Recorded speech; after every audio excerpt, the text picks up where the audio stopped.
আমার নাম স্বপ্না শঙ্কর। আমাদের বাড়ি হালিশহর।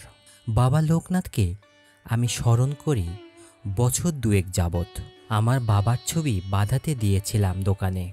খুব সুন্দর করে বাঁধিয়ে দিয়েছিলেন সেই দোকানদার ভদ্রলোক।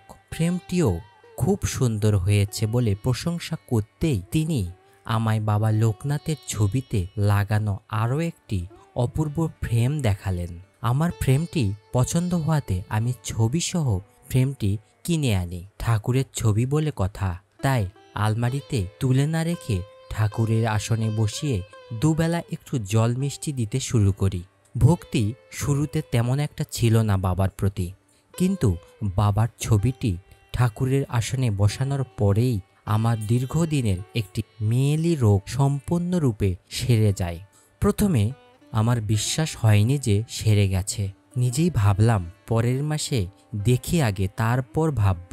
তা পরের মাসেও দেখলাম সত্যিই তো আমার কোনো সমস্যা নেই। এছাড়াও বাবাকে বাড়িতে প্রতিষ্ঠা করার পর একের পর এক চমৎকার ঘটতে থাকে। বছর ঘুরতে না ঘুরতেই আমরা জমি কিনে নিজেদের বাড়ি করি। অথচ বাবার ছবি যবে কিনে এনেছিলাম তখনও আমরা ভাড়া বাড়িতেই ছিলাম।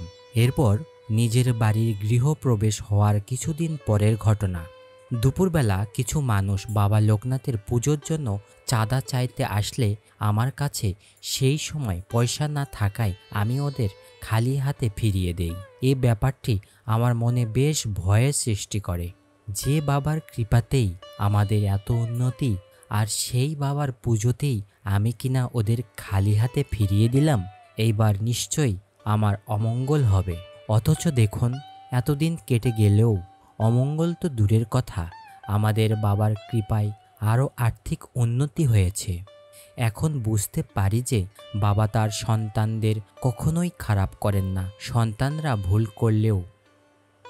জয় বাবা লোকনাথের জয়। ঘটনাটি গৌতম রায়ের প্রোফাইল থেকে সংগ্রহকৃত।